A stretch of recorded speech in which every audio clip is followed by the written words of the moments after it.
Salut tout le monde, très urgent. Aujourd'hui, vendredi 19 décembre 2025, Imam Dicko obtient des premiers ralliements au Mali. Une dizaine de jours après l'annonce de sa création de premières responsabilités politiques de la société civile en exil hors du Mali, se rallie à la coalition des forces pour la République, voilà, des forces pour la République, CFR, conduite par Imam Dicko. L'opposant Ousseini Amion Guindo est la première grande figure politique à officialiser sa participation à la CFR. Voilà ce qui vient de se passer. Il y a aussi le mouvement Sentinelle aussi qui vient de se rallier. Il y a plusieurs ralliements qui se font autour d'Imam Dicko. Ce monsieur que vous voyez, il s'appelle Ousseini Amion Guindo. C'est un homme politique très sage et très clean, très propre. Voilà, il peut avoir des mêmes idées différentes que les autres, mais ce monsieur est un homme très honnête, ça il faut le dire. Pourquoi les gens se rallient autour d'Imam Dicko? Je vous laisse écouter les cabales médiatiques des médias français et après, j'ai des conseils à donner à Assimi Goïta et au peuple de l'AES par rapport à cette coalition d'Imam Dicko. Moi, je ne suis pas dans cette coalition d'Imam Dicko, mais j'ai des conseils à donner aux autorités maliennes par rapport à cette coalition. Mais je vous laisse écouter d'abord. Ses premiers ralliements à la coalition des forces pour la République autour de l'imam Mahmoud Dicko. Plusieurs personnalités politiques entendent mettre fin au régime militaire et restaurer l'ordre constitutionnel. David Baché, une dizaine de jours après la formation de cette coalition, de nouveaux noms viennent grossir ses rangs. Ousseini Amion Guindo est ancien ministre, président du parti Codem et du mouvement Djidi Apoura, dissous comme toutes les organisations politiques maliennes. Opposant farouche de la transition, il est la première grande figure politique à officialiser sa participation à la CFR. Nous voyons la situation dans laquelle se trouve le pays. D'un côté, une dictature implacable. De l'autre côté, des djihadistes à l'agenda sombre. Nous avons estimé que la CFR constituait ce que moi j'appelle la troisième voie. Ça peut être un nouveau pôle d'espérance pour tous ceux qui ne sont pas d'accord avec la conduite actuelle des affaires du pays, mais aussi qui ne sont pas d'accord avec le projet djihadiste. Mené par l'imam Mahmoud Dicko, ancien président du Haut Conseil islamique du Mali, la CFR se présente comme un mouvement de résistance pacifique qui appelle les Maliens à la désobéissance civile pour faire chuter les militaires au pouvoir sans élection depuis août 2020.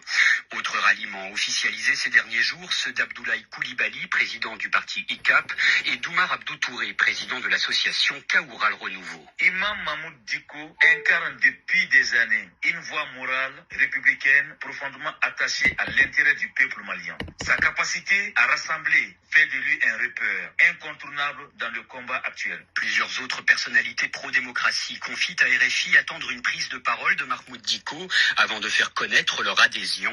En exil en Algérie, l'imam n'a encore fait aucune déclaration publique. Voilà, j'espère que tout le monde a compris. Maintenant, mon conseil, pourquoi les gens commencent à se rallier à Imam Dicko? Il y a des gens qui vont dire, imam là, personne ne va, imam là, c'est un terreau, personne ne va le rejoindre. Il y a des gens qui pensent comme ça, n'est-ce pas? Il y a des gens qui ont dans leur tête, ah non, imam là, lui, il est déjà fini, hein, il est en Algérie, c'est fini. Je vais dire quelque chose pour ce que moi, j'ai connu Imam Dicko il y a plus de 30 ans. J'ai travaillé avec Imam Dicko. Je sais comment ce vieux-là fait ses stratégies. Un d'abord, pourquoi les gens commencent à se rallier derrière Imam Dicko? Les partis politiques qui ont été dissous. Moi, je n'aime pas les politiciens, tout le monde sait ça. Mais pas tous les politiciens. Il y a des politiciens qui sont bons. La plus grosse erreur de Assimi Goïta a déclaré la guerre à tous les politiciens. C'est comme quelqu'un qui se lève en Côte d'Ivoire dit que ah non, tous les Maliens sont mauvais. C'est des idées de racailles. Lui, surtout dans l'AES, ils ont mis dans la tête de tout le monde, bon, pas tout le monde, des petits ignorants, surtout dans l'espace AES, pas seulement au Mali, que seuls les militaires sont bons, mais les politiciens sont mauvais. N'est-ce pas? Tous ces pays de l'AES, là, que ce soit le Mali, le Burkina et le Niger, les militaires ont dirigé plus que les civils. Mais on a tout mis au dos des civils. Les premiers dirigeants là qui ont voulu nous donner notre indépendance, c'était des civils, ce n'était pas des militaires. N'est-ce pas? Maintenant, aujourd'hui, pourquoi les gens commencent à se rallier à Imam Dicko? D'abord, on a un président qui est en train de violer toutes les lois. On a un président qui s'appelle Assimi Goïta qui est en train de violer les lois de son pays. Même dans ta propre famille, si tu es injuste envers tes enfants, il y en a qui vont t'aimer, il y en a qui vont quitter dans ta maison. J'ai des amis, ils sont dans une famille polygame où les papas chicotent leur maman pour lui donner à la dernière femme. Tu vois, les vieux là, quand ils marient deux femmes là, ils aiment la dernière plus que la première, parce que la première est vieille. Donc la deuxième femme est très jolie, elle est jeune. Donc les vieux là ne s'amusent pas. Hein. Quand la première là part seulement, ils tapent. Ça c'est l'injustice. Voilà pourquoi beaucoup de familles sont dites. C'est la même chose que le pays. Quand tu es président, ça c'est la loi, tu dois respecter. Que tu sois militaire ou civil, tu dois respecter. Assimi Goïta a violé la loi combien de fois? Assimi Goïta a pris un décret pour radier des militaires aguerris du Mali. Il y a la frustration. Imam Dicko a des soutiens même au niveau des militaires. Il y a des gens frustrés qui sont dessus de la gestion du pays qui se rallient aux côtés de Imam Dicko. Il y a des gens qui pensent que Imam est faible. Imam n'est pas faible. Je vous laisse écouter les journalistes Abdounian. L'imam Dicko est une force socio-politique majeure au Mali. Morodoko, il n'a pas de force. Moro Tigalen Douala. Alsa Autardon, Mamino. À la dimension, vous ne savez pas.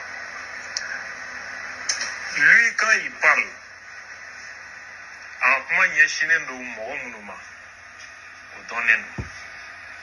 bon, c'est quelqu'un, Imam d'abord, si, depuis que j'ai connu Imam Dicko, il y a plus de 30 ans, je dis bien, il y a des gens qui parlent de Imam là, ils ne connaissent pas Imam. Ils ne le connaissent pas. Imam est tombé plusieurs fois, il s'est relevé. L'ancien président du Mali, Ibrahim Boubacar Keïta, a dit publiquement que Imam Dicko est un terreau. Malgré tout là, les gens sont venus se rassembler autour de Imam. Ça s'est passé en 2019-2020. C'est le président même, Ibeka, qui a dit que Imam Dicko est un terreau. Malgré ça, les gens l'ont aimé. Aujourd'hui, on dit, c'est pas aujourd'hui qu'on a commencé à dire que Imam est terreau. Ça s'est dit il y a longtemps. Le président même, Ibeka, Ibrahim Boubacar Keïta a dit ça. Les gens ont dit, foutez-nous la paix. Les gens sont... On était tous derrière Imam Dicko. Nous tous, on était derrière. Pendant qu'on disait que Imam était un terreau là, Imam Dicko était notre patron. Attention, il a fait la révolution du M5 avec nous et les Choguel Maïga. On était tous dans le M5, dans le mouvement révolutionnaire. C'est Imam qui était l'autorité morale. Il y a des Burkinabés et des Nigériens qui ne savent pas. Je vais vous dire ça aujourd'hui. Ce n'est pas aujourd'hui que les gens disent que Imam est terreau. Même le président Ibrahim Boubacar Keïta a dit publiquement que Imam là est un terreau.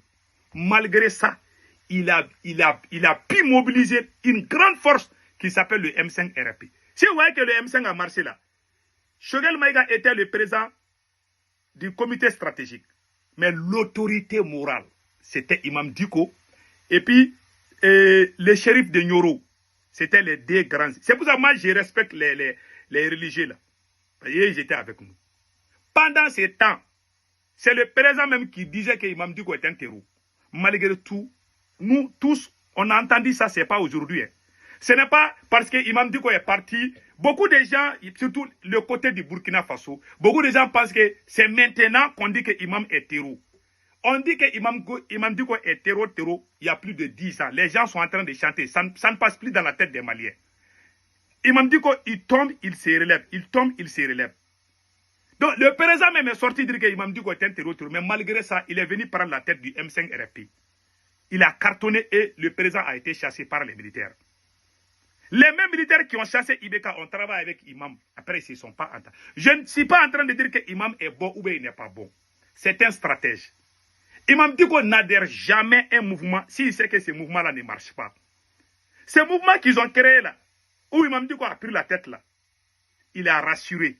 Même à Bamako, là-bas, il a des gens là-bas qui sont avec lui, mais qui ne parlent pas. La majeure partie des religieux sont avec lui. Ils ne parlent pas. Les gens disent qu'il est terreau. Moi-même, quand je suis passé souvent, j'ai dit qu'Imam est un terreau. Et le lendemain, j'ai dit, ok, bon, on a tous dit ça. Hein. Moi, je ne vous cache pas. Mais la force de Imam Dicko, c'est quoi? C'est ce que moi, j'ai conseillé à Assimi Goïta. Quand tu es président, tu ne veux pas que les ennemis soient applaudis à la place de toi. Toi, tu dois montrer des beaux exemples. D'abord, Assimi Goïta est venu au pouvoir. Tout ce qu'on reprochait aux politiciens, Assimi Goïta est venu faire pire que les politiciens. J'ai des exemples. Ce monsieur que vous voyez ici, il s'appelle Moro Diakité. Ce monsieur que vous voyez, il s'appelle Moro Diakité. Il travaillait avec l'oncle de Assimi Goïta. Voici le petit frère de la maman de Assimi Goïta qui s'appelle Nango Dambélé, l'ancien PDG de la CMDT. Ils ont détourné plus de 80 milliards. Tous les Maliens savent. Les dossiers sont là. J'ai parlé de ça depuis 2024. Il n'a pas été arrêté. Il a fui au Mali pour venir se réfugier aux États-Unis. Je ne sais pas s'il est de retour. Ça, c'est le petit frère de la maman de Assimi. Il a été limogé parce que les paysans ont commencé à dire à Assimi Goïta que s'il n'est pas limogé, ils vont partir en grève. C'est sous la pression qu'Assimi Goïta a limogé son propre oncle, qui a causé la mort des cultivateurs. Les vocaux, j'ai fait jouer les vocaux. Bon, nous, on a chassé les politiciens. Toi, tu es venu en tant que militaire, tu es en train de faire pire que les politiciens. Donc, les gens qui sont dessus, il y en a qui vont aller se rallier à Imam Dicko forcément. Moi, je ne le ferai pas. Je ne suis pas ping-pong là, où je vais aller gauche à droite. Je suis sur ma position, je n'aime pas la France. Ces mouvements-là, la France est en train de les aider. Les États-Unis vont les aider. Toutes les puissances occidentales vont aider Imam Dicko. Et si Assimi ne fait pas attention, il va avoir la force sur Assimi. Je vous dis ça aujourd'hui. Parce que Assimi Goïta est en train de déclarer la guerre à tout le monde. Il y a des opposants modérés. Il y a les mouvements révolutionnaires. Il fallait faire des négociations avec eux. Mais toi, et puis, regardez, hein, ça ce n'est même pas fini. Hein. Et puis la tante de Assimi Goïta, qui est ministre des Transports du Mali, Madame Dambélé Madina Sissoko, ça c'est la femme de l'oncle, un autre oncle qui est général Daïrou Dambélé, qui est actuellement l'ambassadeur du Mali en Arabie Saoudite. Ça aussi, c'est un autre petit frère de la maman de Assimi Goïta. Le deuxième petit frère de la maman de Assimi Goïta, Daïrou Dambélé, général Daïrou Dambélé. Lui, il était conseiller à Koulouba. Maintenant, il est ambassadeur du Mali en Arabie Saoudite. Sa femme est ministre des Transports, qui est la tante de Assimi Goïta. La voilà ici. Elle a bouffé plus entre 16 et 18 milliards. Elle n'a pas été arrêtée. Voilà la route, l'état de la route de Caille. Tout ce que je dis, si je mens, que Dieu m'humilie. Ça, c'est la famille du présent. Et ce n'est pas encore fini. Hein. Les cousins directs de Assimi Goïta, un autre cousin, le grand frère de Assimi Goïta, voilà ici. Junior, il s'appelle Junior. Le voilà ici en vert. Léo, il est conseiller à Koulouba. Toute sa famille, il a tout nommé. Quand nous, on est sortis dans les rues, c'est ce que nous, on reprochait à Ibeka. Parce que les politiciens sont venus avec leur famille. Mais Assimi Goïta ne s'est pas arrêté là. Hein. Non seulement il a nommé sa famille, ses proches, même ses amis d'enfance, il ne s'est pas arrêté dans ça. Hein. Il est allé loin, loin, loin, loin. Qu'est-ce qu'Assimi Goïta a fait encore? Je vais vous montrer quelque chose qui va vous surprendre encore. Voilà ce que Assimi Goïta a fait. Assimi Goïta a nommé sa copine, qui a remplacé tous les opérateurs économiques du Mali. Sa copine, qui s'appelle Fatoumata Batoulou-Niang. Bon, nous, on a combattu les politiciens. On a tous dit que les politiciens là, c'est des vauriens, c'est des tata. Mais lui qui est venu en tant que militaire, il est en train de faire pire que les politiciens. Voilà la photo de, voilà la copine de Assimi Goïta. Il dit qu'il est libérateur, qu'il est venu libérer l'Afrique. Voilà la copine, c'est la même personne, hein. Vous voyez? Ça, c'est la copine de Assimi Goïta. Elle était noire comme ça avant la transition, avant qu'Assimi Goïta ne soit président. Quand Assimi Goïta est devenu président, elle a utilisé les lotions, là, les pommades là, pour se dépigmenter, pour changer la couleur de sa peau. Elle est devenue blanche comme une blanche. Alors qu'elle est noire, hein, c'est la même personne. C'est la copine d'Assimi. C'est elle c'est elle qui est en train de trafiquer tout l'or du Mali dans les pays étrangers. C'est elle qui est en train de faire ça aujourd'hui. Le patron du service de renseignement, voilà sa copine. Voici ses dents avant la transition. Vous voyez, ses dents là étaient cassées. Quand Général Modibo Kone est nommé à la tête du service de renseignement, voilà sa copine là, elle a changé les dents. On est en train de tout montrer. Mais il y a des gens qui sont au Mali, au Burkina, qui sont sourds, qui sont comme des moutons. On ne sait pas s'ils ont chiqué le sein de leur maman là. On dirait qu'ils ont bu le lait des moutons. C'est pour ça qu'ils sont devenus moutons. Ils ne connaissent pas, ils ne veulent pas la vérité. Ils ne veulent même pas. Il y en a même qui disent non, on ne veut pas entendre ça. Parce que c'est des gens qui sont des moutons. Pour eux, les militaires sont là, c'est eux qui peuvent tout faire. Donc, les gens qui voient ces injustices-là, c'est au temps d'Assimi Goïta que beaucoup de gens commencent à se rallier même au terreau. Parce qu'Assimi Goïta est pire que les terreau. Voilà sa copine. Hein. Voilà comment il est en train de faire sa vie. Et vous voulez qu'on se taise. Vous ne voulez pas qu'on parle. Voilà quelqu'un qui a transformé notre combat en un combat familial. Il a nommé sa famille partout, dans tous les 4 coins de ce pays. Sa copine, ses cousins, ça, c'est pas possible. Donc voilà des choses. Et même Abdou Niang même qui soutient la transition. Il dit que Assimi Goïta est en train de perdre sa popularité. Le journaliste Abdou Niang, écoutons. Ça, c'est le changement dans l'opinion publique. Jamanadenw hakilina a tɛ to yɔrɔ kɛlɛ bi u bɛ nin fɛ sini u tɛ nin fɛ transition daminɛ jama min tun b'a kɔ o jama bɛɛ t'a kɔ bi. Voilà, il dit qu'au début de la transition, le nombre de personnes qui soutenaient Assimi Goïta a diminué. Voilà ce qu'il a dit. Et puis il parle de Imam Dicko. Écoutons ça ici aussi. L'imam Dicko est une force socio-politique majeure au Mali. Mɔgɔ dɔw ko il n'a pas de force, mɔgɔw tigɛlen don a la. Ko halisa aw t'a dɔn maa min don. A ka dimension vous ne savez pas. Voilà. Ils ne connaissent pas sa dimension. Voilà, il est petit, les petits moutons là vont chautiller.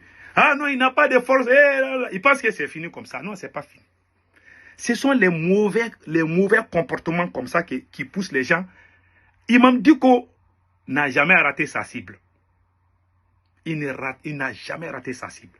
Quand il se lève contre toi là, tu as problème. Il se calme, mais il recommence. Il trouve toujours des occasions. Imaginez, en 2019, tout le monde avait presque laissé Imam. C'était la même chose en 2019. Les gens disaient, oh non, on n'a plus confiance. Mais tout d'un coup, les gens sont venus se rassembler derrière lui. C'est la même chose. Les partis politiques qui ont été dissous là, ils ont mis dans la tête des petits, je ne sais pas, des petits voyous que non, que la faute du Mali, que ce sont les politiciens.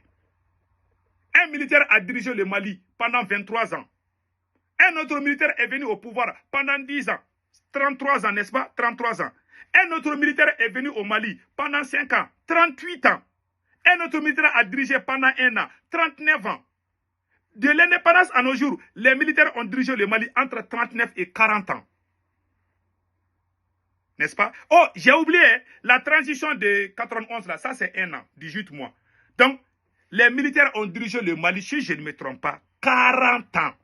Ce sont les militaires qui ont dirigé le Mali. Vous dites que ce sont les politiciens qui ont détruit. Qui a donné l'indépendance au Mali? C'est Modibo Keïta, n'est-ce pas? Est-ce que c'est un militaire qui est allé chasser l'armée française? Non, c'est Modibo Keïta. C'est un politicien. Il y a des mauvais politiciens.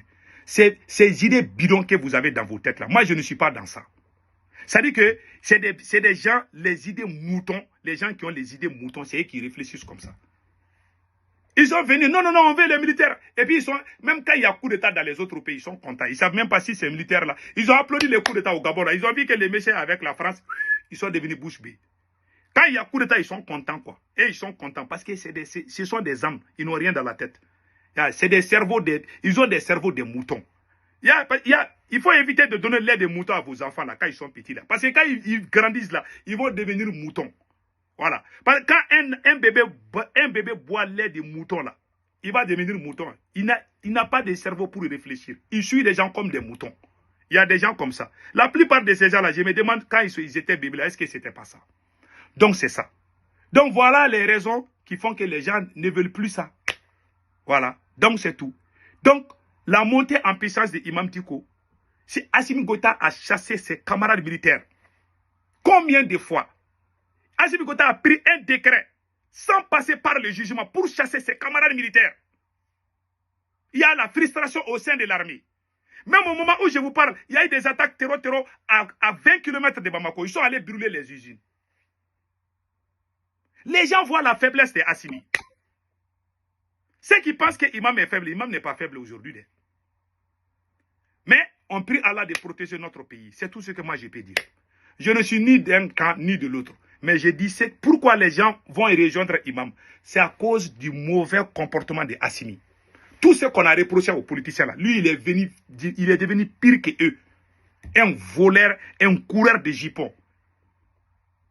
Voilà, c'est tout. Un menteur qui ne respecte pas les lois. Vous avez vu dans quel pays, même dans ta propre famille là, si toi tu maries deux femmes, tu es injuste. Les vieux là, quand ils ont deuxième femme là, ils aiment les deuxièmes plus que les premières. Moi j'ai un ami qui a quitté la famille de son papa, il dit que son papa est injuste. Il a quitté dans la famille, il dit qu'il ne va plus revenir, jusqu'à ce qu'il va attendre que son papa est décédé. Il ne veut plus voir son père. Un enfant qui quitte dans la famille de son papa, il dit je ne veux plus voir mon propre père.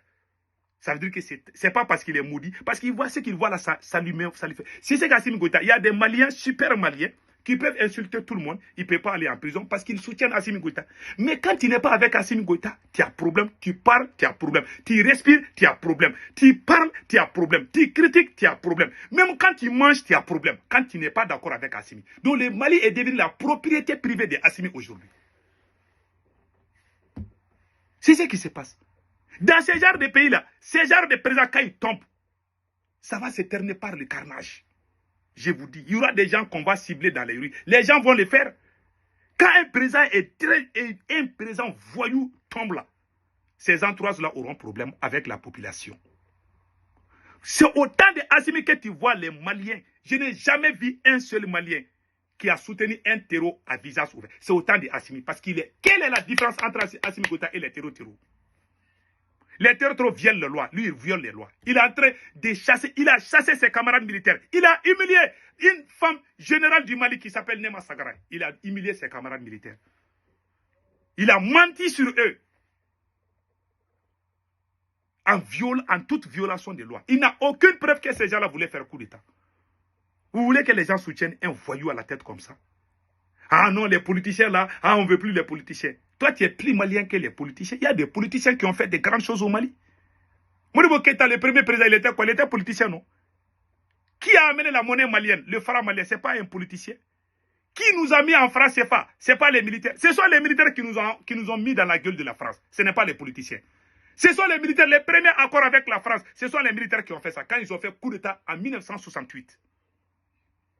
Vous voulez nous parler de quoi?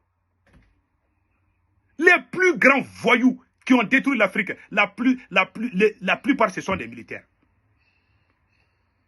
Qui a fait coup d'État contre les grandes personnalités, comme le Kwame Nkrumah? Ce n'est pas des militaires. Ce sont les militaires qui ont détruit notre révolution. Ce sont ces mêmes militaires qui sont revenus porter les chapeaux de la révolution. Et ils sont en train encore de détruire la révolution encore. Ils ont fait quoi? Moi, je vois deux militaires qui ont fait la révolution en Afrique de l'Ouest. Jerry Rawlings et Thomas Sankara. Les autres là, on est en train de voir s'ils sont comme ça, on va voir. Je ne peux rien dire d'abord. Que Dieu bénisse la S.